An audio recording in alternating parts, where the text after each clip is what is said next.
The Super Mario Galaxy movie. What? Who saw that one coming? Follow up the establishment of the Mario Cinematic Universe with an adaptation of a game that came out 22 years after the original seems like an odd choice. I mean, they skipped over some great Mario stories, and today we're gonna go through a handful of those games that could have been used for a Mario movie too, and figure out whether or not they'd work better than Mario Galaxy. Let's do it. Starting things off, we gotta mention the sequel to the first Mario game, in the US at least, a Super Mario Bros. 2 movie. Thank God they didn't do this. You bring Mouser and Wart to the big screen, and you're fading into obscurity faster than the Minecraft movie. Now, it does have Mario, Luigi, Peach, and Toad all traveling together and being capable heroes, which would fit their movie roles, and it'd be great to see Luigi not locked up the entire time, but everything else would just make no sense. How do you explain them being in this weird world? What benefit is there to making the movie take place here where there's no new recurring characters introduced, and where you'd have to ditch some of the best characters from the last movie?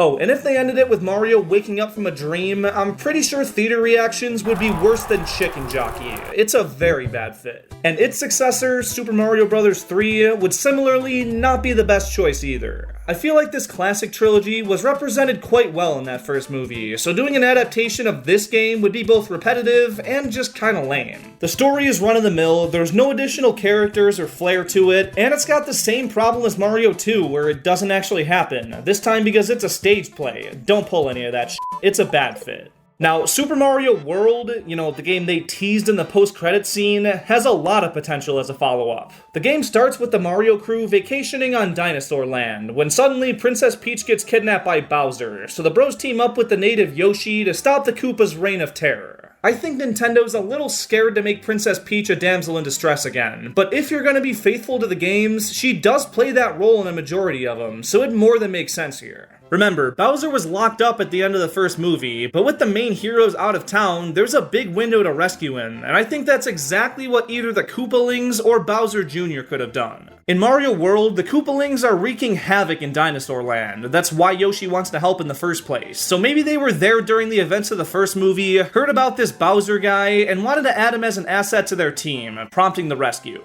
It makes sense plot-wise, but on the back end, that's so many new characters to design, animate, and voice, which is a major undertaking, especially when those characters aren't all that beloved. Why take all the time and resources to create 7 characters that a majority of Mario fans could care less about? If this is why Nintendo steered clear of the concept, I can certainly see why, but here's a pretty easy solution. Use Bowser Jr. instead. Have him play the exact role the Koopalings would. He's bullying all the Yoshis and sealing them into eggs, then he hears about his dad's kidnapping, rescues him, and villain antics ensue. How do you explain him out of the first movie, though? Maybe Bowser never knew he had the kid, or Kamek created a younger version of his master to go save the real deal. There's lots of directions to go here, and they've got teams of writers to figure this shit out. I'm just one guy. It's not my top pick for a Mario movie sequel, but Super Mario World would work incredibly well as a follow-up premise. And because of the timeline of games, I think it works far better than Galaxy. Now what about Mario Movie 2 Yoshi's Island? Again, with the teaser, it wasn't profound to assume that a few short months ago, and the idea certainly has some merit. The first movie had some flashbacks to the brothers as babies, and these helped deeper establish the characters and set up a bunch of lore. Is that Wario? These little snippets were awesome, but an entire movie there to explain their upbringing as just the second flagship film is an awful idea. It has potential as a spin-off movie or streaming exclusive series a decade down the line, but it's way too niche to get this cinematic universe where it wants to go. You think little kids that have a Switch give a f*** about Baby Mario and a game from 1995? They might think the Yoshis are cute, but the answer is an overwhelming hell no. They could tell a great story with that premise, but it's way too soon. That'd be a bad choice. Now, Super Mario 64 seems like another logical direction to go, if not Mario World, but just because it's an important game in the series does not mean it would work as a movie. It's the classic Bowser kidnaps Peach premise, Mario only interacts with Bowser a handful of times, and there's just no other characters. No Luigi, Yoshi is an Easter egg at the end, Peach does nothing, and it would go against just about everything they tried to set up in that first movie. Also, with Bowser being the only villain, how the hell would he break out? There's just not a lot to work with, and too many things that can't be explained that well. Maybe after like 61 more sequels it makes sense, but for now, it's a bad idea. The Super Mario Sunshine movie, on the other hand, is one of the most intriguing sequel concepts. It would start off a lot like Mario World, with most of Mario's pals vacationing on a tropical island, this time the Great Isle Delfino. I'd have things play out a bit differently than the game though, mainly delaying the whole prosecution of Mario. Instead, they land, the place is a bit crummier and more polluted than they thought, but they settle into their hotel nonetheless. There, they notice how eerie and creepy it is, and Luigi, being the newly brave guy that he is, goes out to investigate, where he gets sucked into the back rooms and pulled from the rest of the plot. He wasn't in Sunshine, so that'd keep him away from the main cast, while also setting up a Luigi's Mansion-esque subplot, since the hotel is full of ghosts and plenty of shit to scare the jeepers out of the L-Man. Maybe a worrisome Mario goes to look for him, hears his shrieks through walls, and starts smashing through him thinking he's stuck somewhere. And that's where they get the idea that this Mario guy is up to no good. They connect this vandalizing property destroyer to the graffiti happening across town because of their uncanny resemblance, and force him to start cleaning up the island. Peach also sticks around longer in the game, so she can still be all competent and girl boss. And spoiler alert for a 23-year-old game, after Shadow Mario reveals himself to be Bowser Jr., which would go hard on the big screen, Peach can get kidnapped, and we can have a more traditional rescue in one of these movies. And with Bowser Jr. being the main villain, it works great to pick up where the last one left off. He's doing all the scheming and bad stuff, and only rescues the big man as a final line of defense. It couldn't really work in the whole sorry chant, Peach ain't your mom, but it could hit most of the same notes and work really, really well.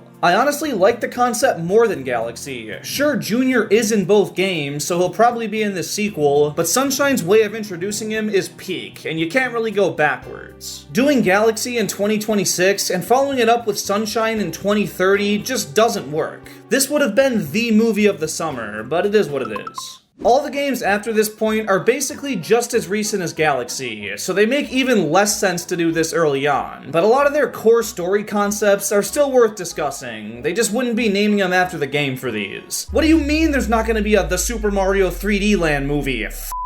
New Super Mario Bros. Would be no one's pick for a sequel, but calling it Mario Movie 2 and using elements from this game would honestly work pretty great. Like Sunshine, Bowser Jr. is the central villain for most of it, which again can pick up right where the last one left off. We'd get some dry Bowser action, pause, a classic princess kidnapping story, and the two brothers navigating treacherous worlds together to save her. It'd be a bit vanilla, sure, but there's plenty of room to take some creative liberty here. With a less rigid story to base the movie on, they could potentially work in fan-favorite characters like Wario and Waluigi, and do the Mario 64 DS movie or some shit.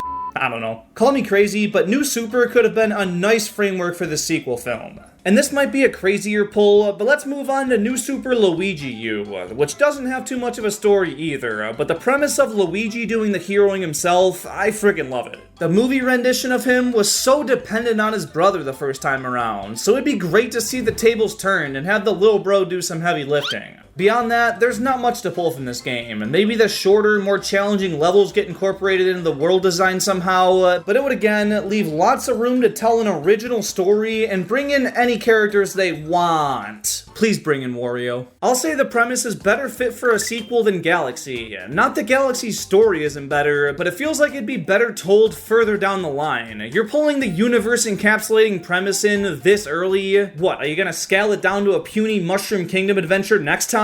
No, you can't. Now what about a Super Mario 3D World movie? Bowser kidnaps Sprixies, goes all kitty cat, it'd be great. It does have the playable characters that were heroes in the first movie, which is the only reason I really brought it up. Oh, and that it ties in Rosalina, so if that was a must for Nintendo, here's another option, just saying. Terrible idea. Super Mario Odyssey is basically what the first movie got inspired by. Bowser kidnapping Peach to marry her, Mario crashing the wedding. Do this for the sequel, and watch your empire burn. Bowser's Fury brings some cool concepts, but just wouldn't work so early on. Having Bowser filled with rage after what happened to him last time makes sense, and Kamek would definitely make him look more like that. But a Mario Bowser Jr. team-up can't happen until Bowser Jr. is introduced, so you're cooked. Also, where's Peach? And because why the hell not, let's briefly mention Mario Wonder. It features more playable characters than ever and could be an easy way to bring in characters like Daisy. The main crew could travel to other kingdoms, maybe the Flower Kingdoms combined with Sarasa Land or something, and when they get there, they meet Daisy and she teams up to go stop Bowser. But if Castle Bowser makes it to the big screen, I swear to God. Honestly though, Super Mario Galaxy is a choice I'm pretty happy with. As a Gen Z whose first Mario game was the original Galaxy, I've got so much nostalgia and love for everything about the game. I just think it makes more sense to use the premise later in the movie series to open the door to and connect the Nintendo Cinematic Universe. The scope of Mario Galaxy is bigger than any other Mario game, and with the ending having the entire universe reset itself, maybe they could have used that to pull all their series together. Then Link, Sonic, Pikachu, and all their future big screen adaptations are stranded in this new universe and try to make their way back or something. That'd be a super smooth way to do it. And I guess with Rosalina being introduced in this upcoming movie, they can pull her back in for something like that down the road. But I don't know, still feels like they're jumping the gun to me. I want to hear your thoughts though. What game do you think would be a better successor to the Mario movie? Let me know in the comments down below, and thank you so much for watching.